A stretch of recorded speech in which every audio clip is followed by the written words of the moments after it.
Welcome to episode 23. The title for today's episode is It's Always Your Move. And that's an important message to have given everything that's going on. I mean, like most people, I'm stuck inside my house and it's starting to make, I think, everyone in the world a little stir crazy. My wife in particular is ready to kill me because she's still adjusting to being out of her office and getting used to a makeshift setup at home to do her work with absolutely no idea of when she'll be allowed back to her office. And it seems like everyone is just scrambling to stay productive. It's this uncertainty that is frustrating both workers and investors alike, as we'll go through more in this episode. But recognizing that it's always our move makes us feel empowered and take the actions to overcome whatever adversity we face.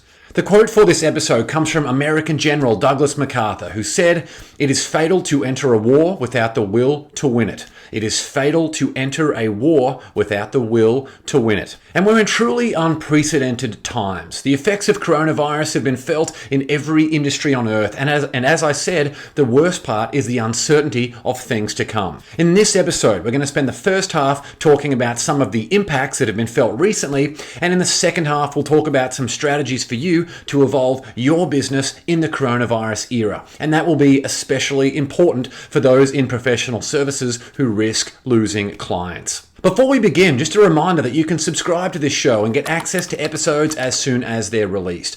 This show is also available on YouTube and as a podcast, so you can select the option that is best for you. Either way, I'll be releasing more content in the coming days and weeks to help you navigate this extremely difficult period. So subscribe to the show, join the Win the Day group on Facebook, and reach out to me directly with any comments and questions you have. First, let's talk about the situation so far. We know that in some countries there are limited respirators and beds available, and this means that communities, hospitals, and governments are faced with extremely challenging ethical questions, like who deserves the respirator or the hospital bed the most?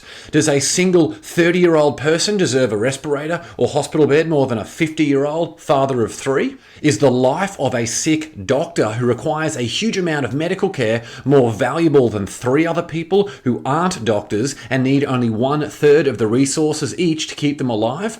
These are actually a lot of the types of questions that are holding up the widespread availability of self-driving cars, because they're asking similar questions about where to draw the line on whose life is the most valuable, whether they be passengers in the car, pedestrians outside the car, or even animals on the road. Even in the car, should it prepare for an accident by moving the children or someone in the passenger seat out of harm's way, or should it protect the driver first?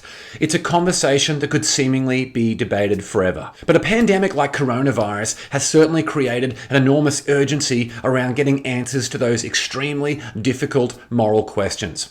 Italy quickly became the epicenter of the virus around the world, and given that the average incubation time for coronavirus is 5.1 days, it's going to take a while before we can see how effective the results of quarantine have been on the spread.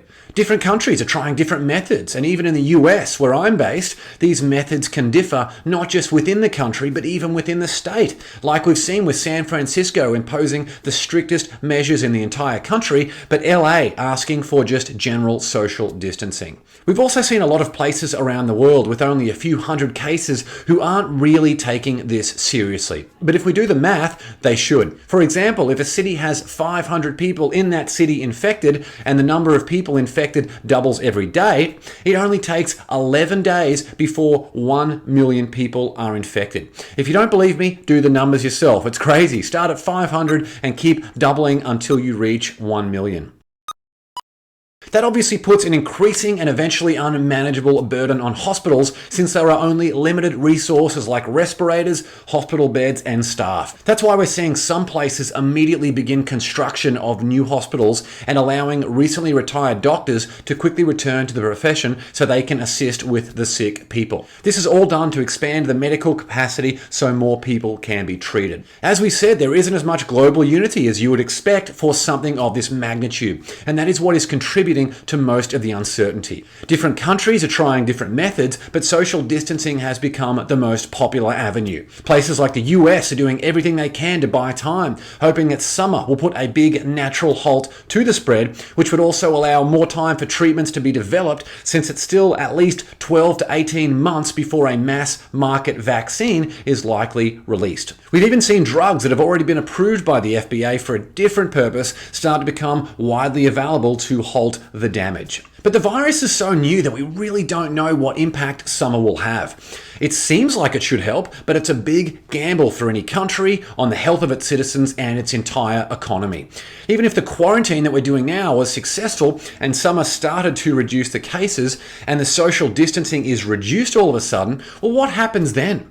We'd see everyone return to work all at once, exponentially increasing the social interaction in offices, on public transport, and at other gatherings, and we could reasonably expect another huge bump in cases. What about how flights would resume? Do you let everyone back in at the same time, or only allow those in the northern hemisphere since they will be in summer? Australia is about to enter winter. Would a country like the US, who will have a very brittle economy for the rest of the year at least, would they risk another outbreak by allowing flights from countries who are in winter? That's the situation we're in. More questions than answers. When all of this unfolded, the biggest focus for countries was on the health side, with the economic impact a distant second priority. Now, as we're starting to see the absolutely devastating and almost instantaneous effects of effectively halting the whole world, governments are starting to realize that the economic impact is becoming almost as bad as the health impact. We're starting to see it even up.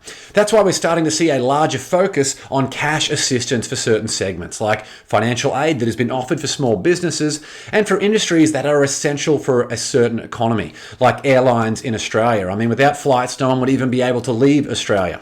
Qantas CEO Alan Joyce even said recently that coronavirus is the single biggest shock that global aviation has ever experienced. Isn't that absolutely crazy? We're also seeing the consideration of cash payouts direct to citizens, and in some places, landlords are banned from evicting tenants during this time. Why have markets absolutely plummeted? Because, as I said in my last podcast episode, the special one on coronavirus, and in the Win the Day Facebook Live I did separately, investors hate uncertainty. They hate uncertainty. And if countries can't even agree on a strategy to attack coronavirus, and they're all being impacted differently and at different times, there's only more uncertainty to come. This will be reflected in the volatility index, known as the VIX. We're seeing wild swings, up 7%, down 7%, up 10, down 5. It continues like that. But as we've spoken about previously, the market is driven by two things, fear and greed. If the major share markets like the NASDAQ and the Dow in the US or the All Ords in Australia, if they fall 40% or more from their previous high, they are a huge opportunity to buy. We know the markets are overreacting because they're pricing in the worst case scenario, and this comes from fear. In a bull market run, when times are good, it comes from greed. Things go too high. So now the markets, they're not reacting to expectations, they're reacting to uncertainty. But how uncertain is the situation we're in? It's actually not that uncertain over the long term, which is why I've been reminding you every chance I get that you shouldn't panic about the share market going bust. The share market is comprised of real companies with real products serving real customers. As long as there is a population, there will be consumption. And as long as there is consumption, there will be profit. While the coronavirus is truly a wild situation and the whole world is still taking it one day at a time, this is totally normal for the economic cycle. In fact, one could make a very good argument that times were too good before this happened. Just early this month in March, the US had celebrated the largest bull market in its history, one that stretched for 11 years. Something was always going to disrupt the bull market, and the culprit this time just happened to be a virus, just as in 2007 it was subprime mortgages. The market will recover. I'm getting messages and emails every day asking if this is the bottom of the market. That's the wrong question, and there's no right answer because no one knows what's going to happen in the short term. A better question would be, how can I benefit from this situation and set myself up for long-term financial freedom? Those who have spare cash on the sidelines right now and invest in a diversified portfolio of quality assets, even an index fund, that they can get for 40% off the recent high, they will be rewarded over the long term, even if there's more pain in the short term. The market has never failed to beat its previous high. It's never failed to beat its previous high. But if you succumb to the hysteria and sell, all you've done then is locked in a loss. Make no mistake, as I said 2 weeks ago, we will enter a global recession. That's more certain now than ever. But there are countless opportunities for those who are prepared to make decisions now that could set you up for the rest of your life. Just remember to keep an emergency fund because there will be a lot of job losses for the rest of 2020. Think strategically, invest for the long term, and ignore the short-term hysteria. That brings us to the second part of this episode, how you should change your business to survive and possibly even benefit from what's going on. It's here I wanted to reflect on the quote for this episode. It is fatal to enter a war without the will to win it. Well, we're in a war. It's come to your door whether you like it or not. It's like the last season of Game of Thrones, except the White Walkers are the invisible coronavirus. This is going to have huge ramifications for those who have no idea how to handle it. But you need the will to win, to unleash that inner Jon Snow and courageously and resourcefully move forward, no matter how many White Walkers are at your door or how much of your city Khaleesi burns down. What I want you to remember here is that it's always your move. It's always your move. War requires the bravest among us to stand up and fight for their families and their businesses and their communities so good can triumph over evil. It's your move. And here's a few steps to help you get started. Number 1, step up as a leader.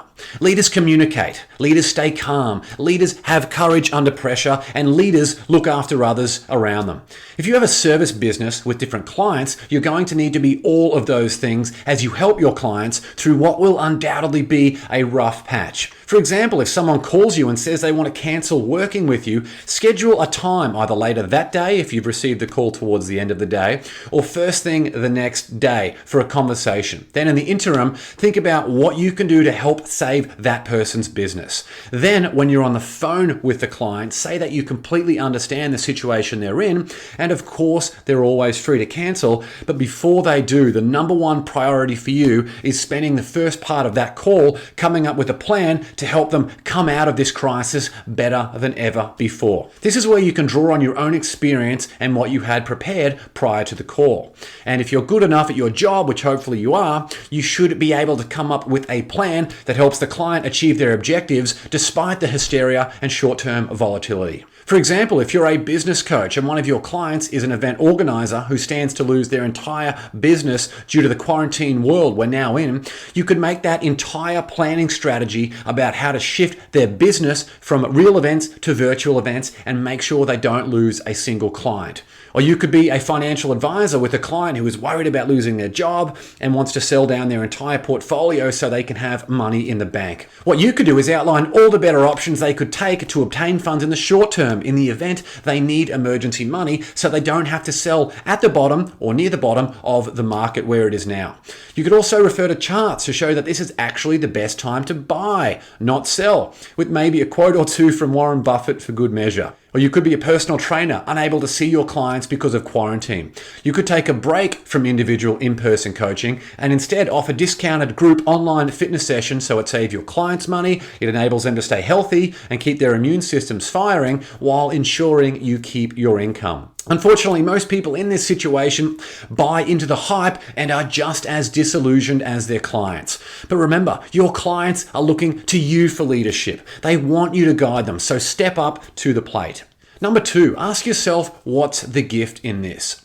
While we've been on lockdown for the last couple of weeks, I've been mostly off social media, aside from helping all those in the Day One Mastermind group and in the Win the Day group. But I haven't been watching television or taking a holiday. I've been in full day, maximum brain power strategy sessions with a good friend of mine about a business we can launch to help people advance their careers during what will be a difficult time. Since speaking events and other meetings have been cancelled, we can dedicate ourselves almost exclusively to this new business, and we're making incredible headway.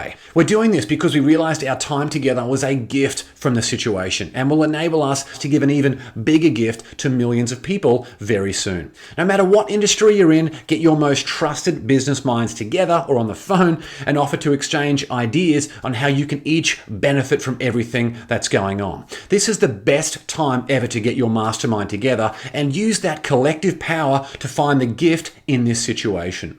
Number 3, pivot, don't panic. It's during these tumultuous periods that the best opportunities are revealed. This is the best time to look at your audience, your product suite, and even revisiting the underlying mission of your business. Where is your profit coming from? What are your biggest costs? How can you maximize that profit while retaining or even increasing the service you deliver to your clients? How can you leverage the wider economic trends now for long-term advantage? For example, we know that capital is going to be cheap to get because of cheap interest rates. We know that unemployment will rise, so it will be easier to find good staff. We know that the price of oil has fallen more than 50% in the last month alone. We know that this is the real arrival of things like virtual events. We know that event spaces at places like hotels are going to be cheap for the foreseeable future. So if you can plan enough in advance, you can lock in a space now for something a year or so ahead at a great price. We know that people are going to have less disposable income and will be looking to diversify their income. There's so much going on right now, and there's always a way forward if you look hard enough. So pivot, don't panic. Number 4, serve the community. Coronavirus has indiscriminately run its way through the world, attacking all socio-economic classes equally. It's situations like this that bring out the best and the worst in us. We've all seen the fights over toilet paper and hand sanitizer, but hopefully you've also seen how people are banding together to offer their support for others. Now is not the time to shamelessly promote your paid service, but it is the time to offer your services as a professional to help those less fortunate, or even just as a citizen to help others get through this really difficult time. If you serve the community now, that's doing the right thing, and people will remember it. That's all for episode 23. I know this has been a long episode. Stay safe out there and look after your fellow humans. Remember, we're in a war, so rather than give up, I want you to harness the will to win. Just a reminder to check out the special coronavirus episode of the podcast for tips on how to manage your personal finances during this time. It's all still totally relevant. And in the next episode of this show, I'll share some strategies to help you diversify your income without having to leave your home. But as always, let me know if I can help or be of service in any way. I always respond to emails, and I'll happily get on a call with any of you so we can talk about the best way for you to move forward during this difficult time. You can also join the Win the Day group. I'll include a link in the show notes, and I and other people in that group can help you get through this. So get out there and win the day. Until next time, and more than ever, onwards and upwards, always.